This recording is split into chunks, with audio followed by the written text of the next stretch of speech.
Hi everyone, Mrs. Washington here, and today's lunch is popcorn chicken.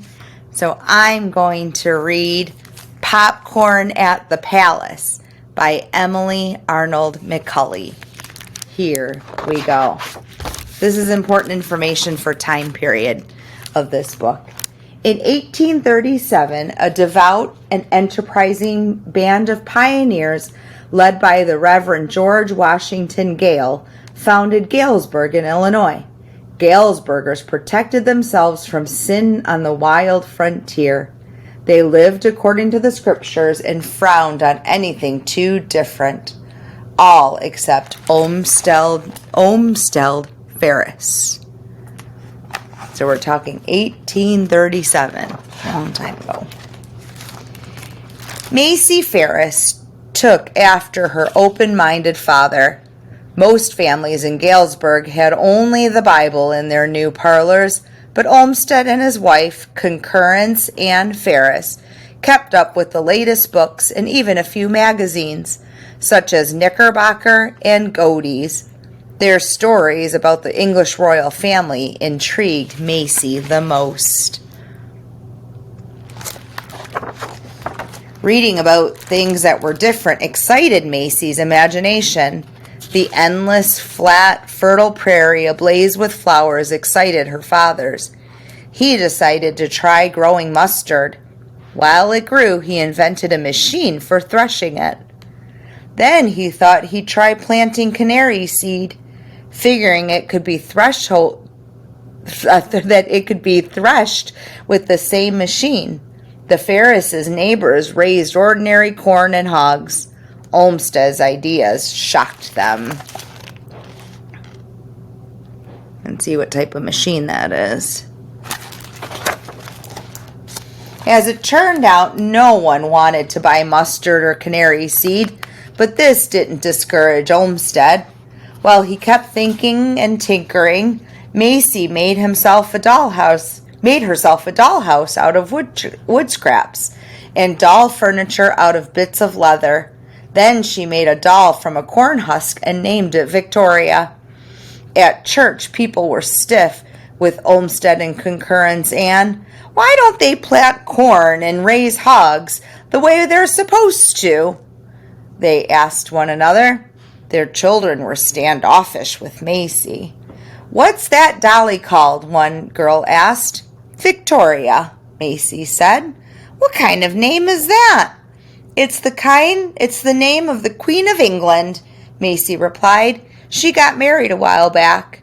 The Queen of England? Ain't you an American? We don't hold with royalty here. Macy Ferris, you ought to be ashamed. I just like the sound, Macy said. One day, a journalist from England came to town to report on how the pioneers were faring. Macy overheard him ask why a small field of corn looked different from the rest. She spoke up. Why, that's popcorn. Popcorn? It grows on ears like other corn. You dry the kernels. In a pot over a hot fire, they puff up and turn white. The Englishman said that such a thing was unheard of. Where he'd come from, Macy ran to find her father. Papa, in England, they've never heard of popcorn. I bet they take to it just as we do. If only they knew. Olmsted put on a considering look. What does your considering look like? That night, he announced that he was going to take popcorn to England, along with some cattle. It was just the enterprise he'd been looking for. There might be a huge market overseas. He would show the English just how spectacular American prairie products could be. How do you think he's going to get the cattle to England? I wonder. Next spring, Olmsted planted 60 of his best acres in popcorn. The good people of Galesburg could hardly bring themselves to speak civilly to him. It was all out of proportion. Popcorn wasn't a real food. and the English had never heard of it. Why would they buy any? The popcorn kernels filled 20 barrels, even more than Olmsted expected. It's Illinois, he crowed. It's the rich prairie that grows everything bigger and better. Papa, I want to go with you, Macy said. It's a business trip, dearie, Olmsted replied. What would I do with you? I want to see the Queen, Macy said. The Queen of England doesn't take time for folks like us, Macy, said Olmsted, laughing. It was my idea, Papa, and I could be a help to you, Macy said. Her mother agreed. Olmsted relented. Galesburgers were convinced the devil had gotten into him. He and Maisie took stagecoaches and canal boats to New York. From there sailed for Dover. The trip lasted 3 weeks. Macy passed the time discussing books with another interesting Englishman who had just toured America, the author Charles Dickens. He's very famous. In London, Olmsted had no trouble selling his cattle, but when he mentioned popcorn, he got blank looks. They don't know the excellence of our American product, he said to Macy. Macy kept quiet for the first few days. Then she said, Papa, it's time to see the Queen. Macy, you know we can't do that, her father said. Take me to the palace, please, Macy begged. Olmsted sighed and took her to Buckingham Palace. They watched the changing of the guard. Macy wanted to wait to see the Queen. A policeman told them that the Queen was out of town. Olmsted tried to comfort Macy, but he had popcorn on his mind. I have a prediction. Do you have a prediction about whether she sees the Queen? Okay, think about that. Finally, the manager of an entertainment parlor on Regent Street agreed to let Olmsted do a public demonstration of popcorn. Posters were put up and a small crowd of people gathered. Olmsted showed a handful of dried up little popcorn kernels. A fire was lighted and Macy tossed the kernels into a pot. The results were amazing. It's corn that turns to snow, someone cried. Served up with butter and salt, popcorn delighted the crowd even more. Olmsted and Macy had to repeat their performance many times. Word of the exploding food spread all over London. This cheered Macy up, but she wouldn't let go of her wish. When was the Queen coming home?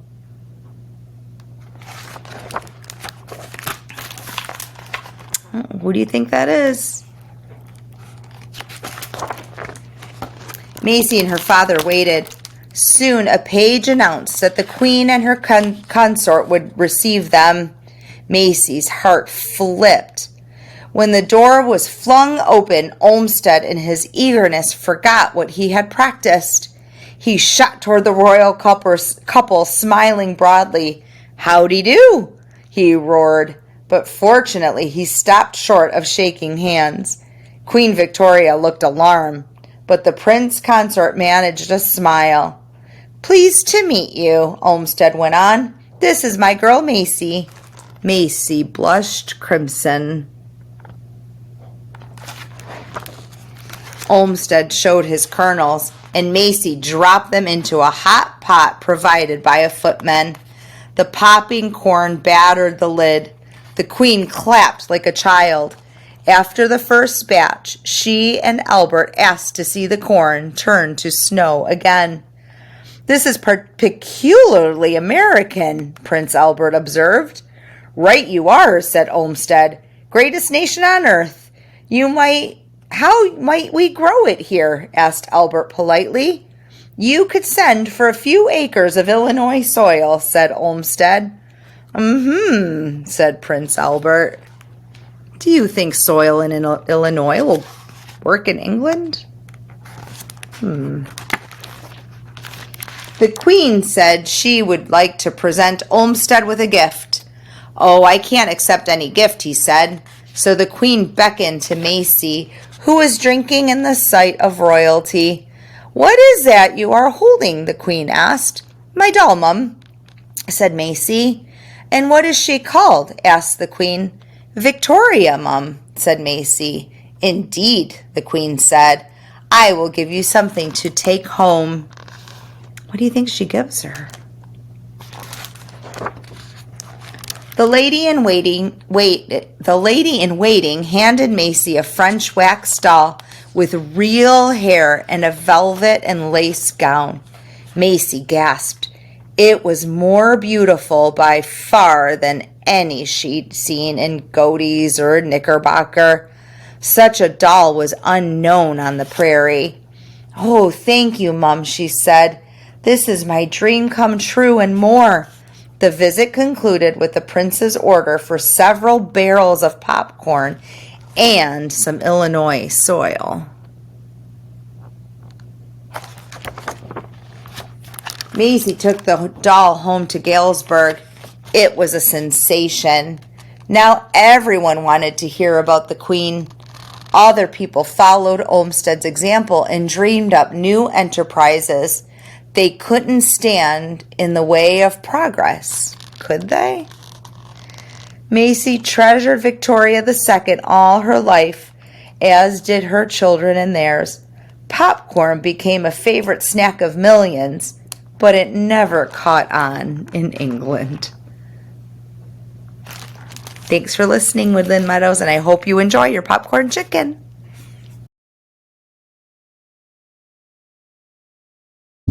Go. I Really Like Slop by Mo Williams. I really like slop. La la la. Hi Gerald. Hi Piggy. Yikes. What is that? This is slop. Slop. Yummy, yummy slop. Yummy? You eat that? Sure, I eat this. Pigs really, really, really, really, really like slop. Eating slop is part of pig culture. Oh. Should it smell like that? Sniff. Pop. Yes! What about all of those flies? The flies are how you know it is ripe. Do you want to try my slop? Do I want to try your slop? No way! Oh, okay. Walk, walk, walk, walk, walk. Piggy, wait.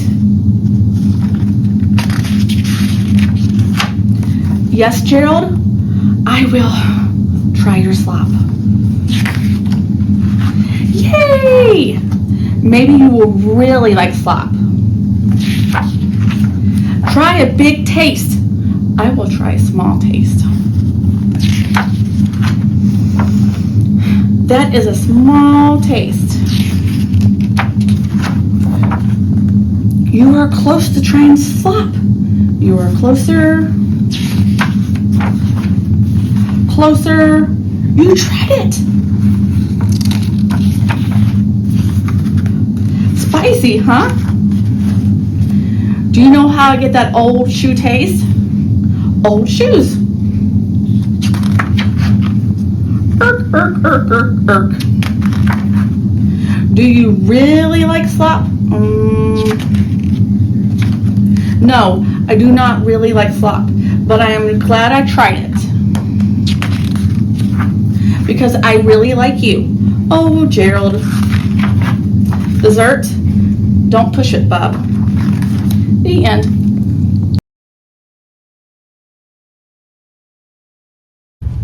Yep. The Good Egg. If I can get it open. Oops.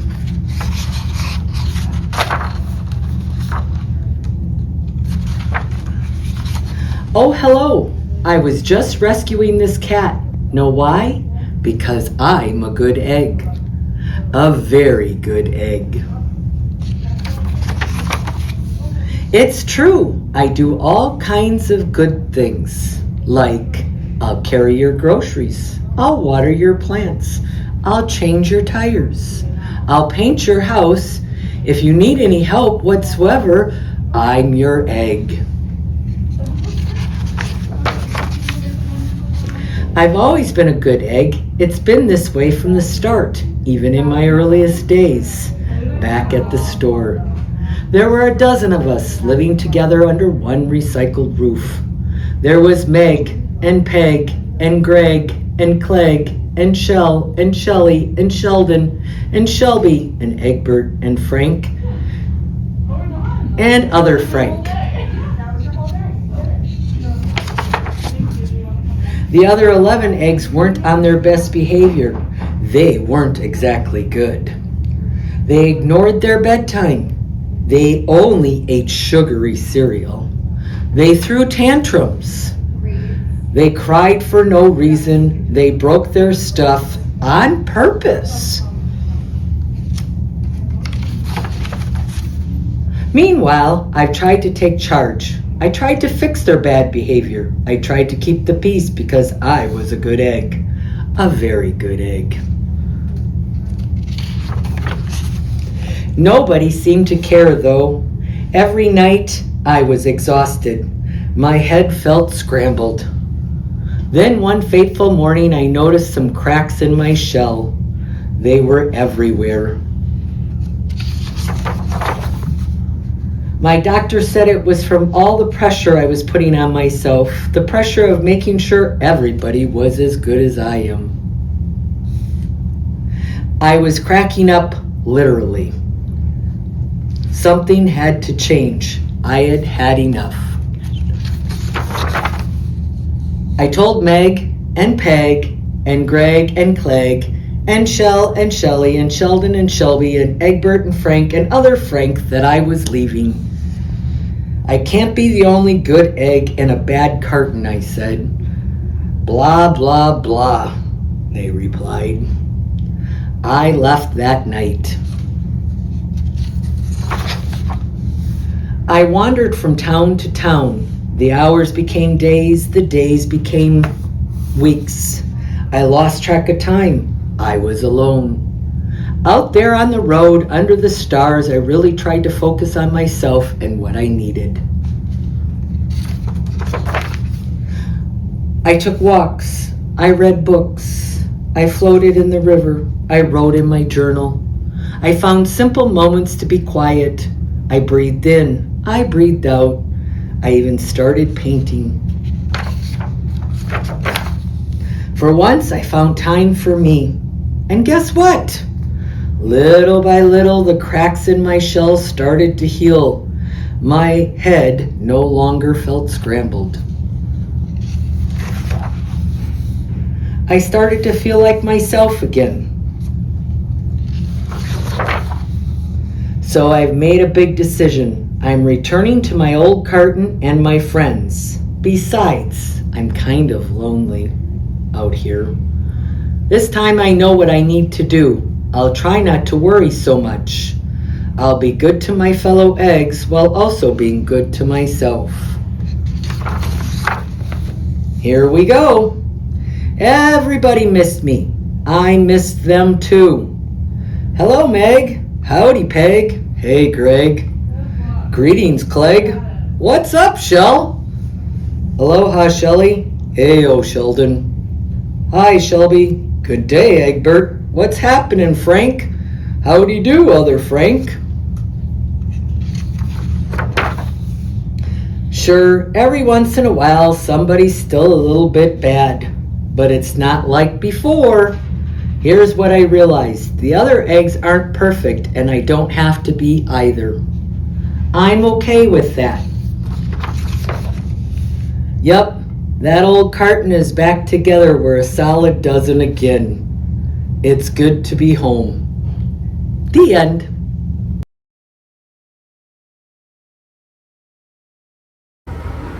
Hello, children that I adore. Mrs. Wilczynski here, going to read you a really fun book called The Big Cheese, and it is by Jory John and Pete Oswald. It's such a good book.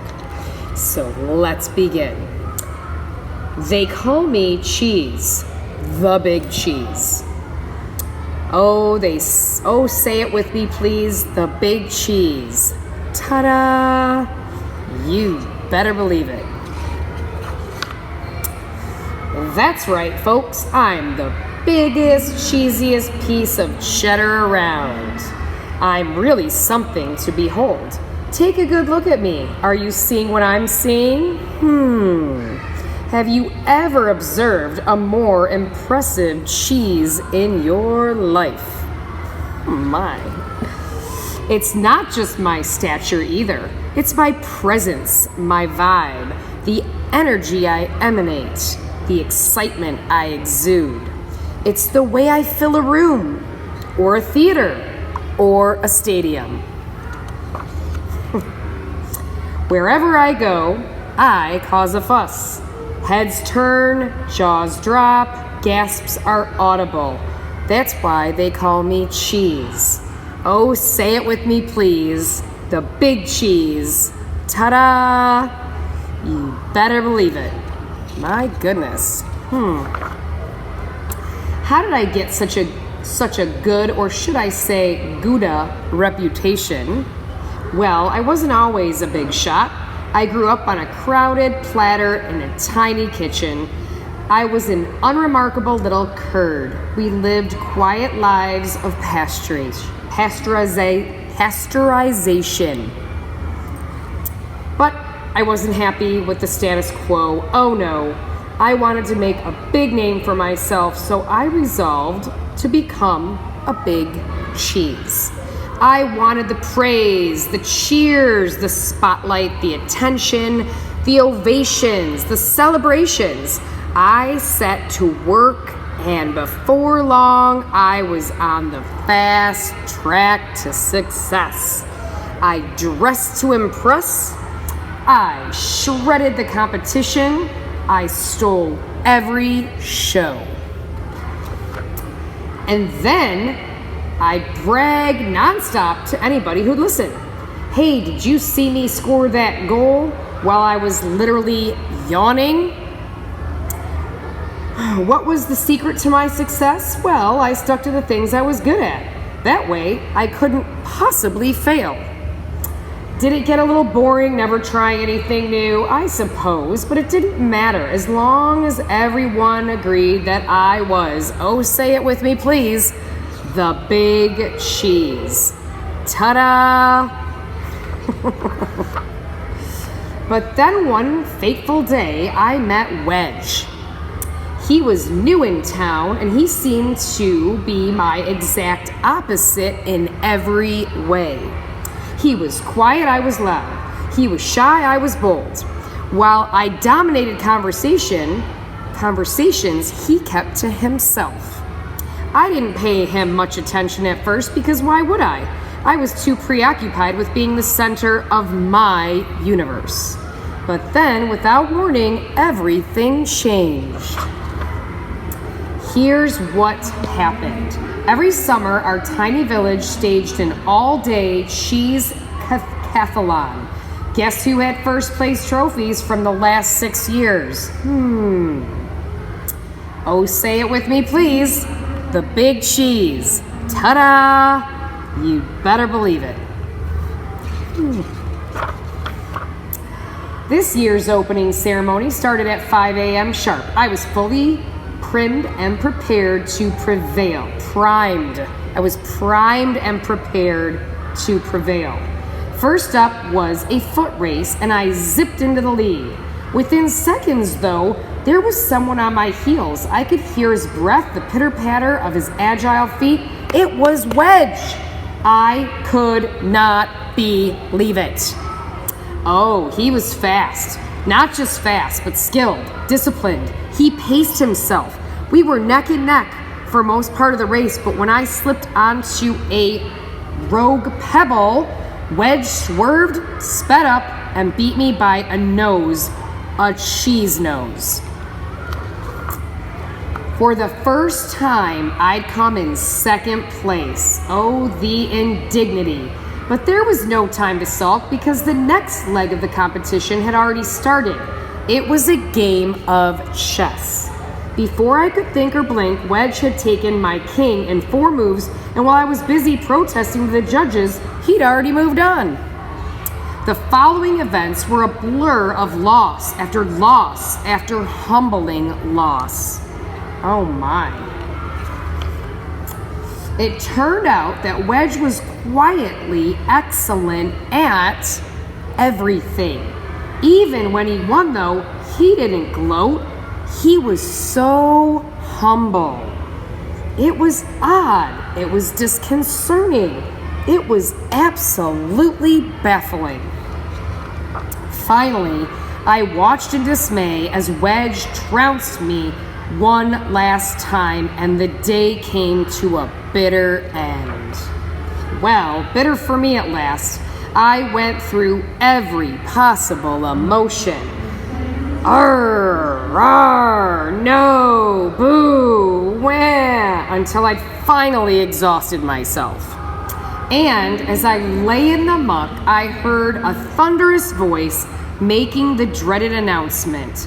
First place goes to newcomer Wedge Wedgman.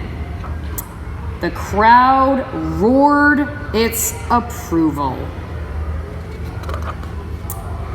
What had just happened? It was honestly hard to fathom. So I closed my eyes suddenly, inexplicably. I felt a sense of calm come over me. I listened to my breathing, to the steady beating of my heart. Yes, I had lost again and again and again. Uh-oh. Sorry. My lights automatically in the gym, they just randomly go off when there's no movement. But after all of that, I actually felt okay, relieved even. I suddenly knew that my world wasn't going to crumble. I picked myself up, I dusted myself off, and I headed home. Before too long, I spotted Wedge. He wasn't busy celebrating or bragging. He was just watching the stream go by.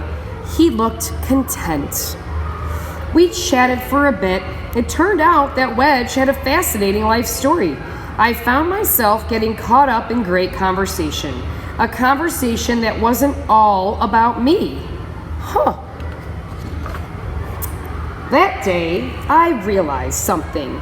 Maybe it didn't matter if I was the best at everything. In fact, perhaps it was healthy for me to lose for once. And sure, my ego was bruised in the short term, but over time, I gained some perspective on what's really important. Losing taught me about empathy and humility. It showed me that I'd become so focused on winning that I was missing out on the joy of participating. And it helped me see that I can live without defeat. I can live with defeat, even if I get a bit angry or frustrated at first. These days, I'm trying not to worry about whether I win or lose. I don't have to impress everyone all the time. I let others have the spotlight. And I've taken up some new hobbies just for me.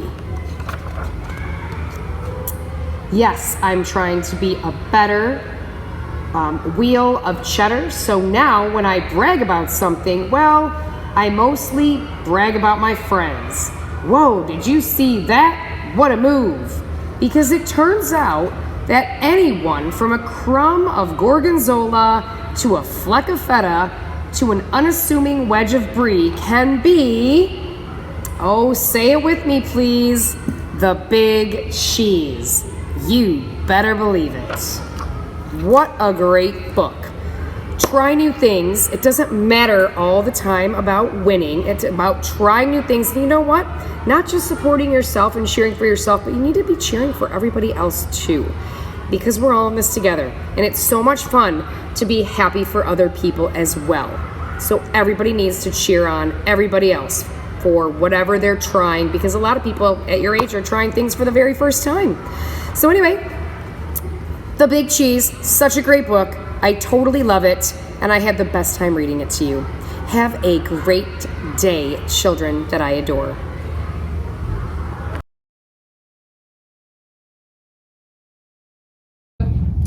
Pete the Cat and the Perfect Pizza Party. Pete the Cat loves pizza. Pete the Cat loves parties too. Pete had an idea of what he could do. He would have the perfect pizza party. You're invited to Pete's Pizza Party. Fun, games, music. Bring your swimsuit. Pete's friends all arrived. It was time to build the perfect pizza together. That would make the pizza even better. Pete thought the perfect pizza would be pepperoni and extra cheese. It's a party, a pepperoni pizza party. But everyone did not agree. Pin the tail on the unicorn. Callie said pepperoni would be just fine, but I really love pretzels on mine.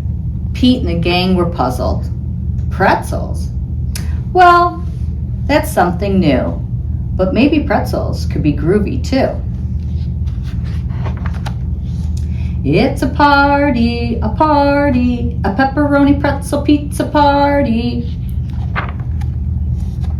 Squirrel said pepperoni and pretzels would be just fine, but I really love pistachios on mine. Pete and the gang were puzzled. Pistachios? Well, that's something new, but maybe pistachios could be groovy too. It's a party, a pepperoni pretzel pistachio pizza party. Grumpy Toad said pepperoni, pretzels, and pistachios would be just fine, but I really love pickles on mine. Pete and the gang were puzzled. Pickles? Well, that's something new. Maybe pickles could be groovy too. It's a party, a pepperoni pretzel pistachio pickle pizza party. Gus said pepperoni, pretzels, pistachios, and pickles would be just fine, but I really love popcorn on mine. Pete and the gang were puzzled. Popcorn? Well, that's something new, but maybe popcorn could be groovy too. It's a party, a pepperoni, pretzel, pistachio, pickles, popcorn pizza party. Wow, look at Pete's pizza party bus. It's got pepperonis all over it. Alligator said pepperoni, pretzels, pistachios, pickles, popcorn would be just fine, but I really love papaya on mine. Now Pete and the gang were really puzzled. Papaya?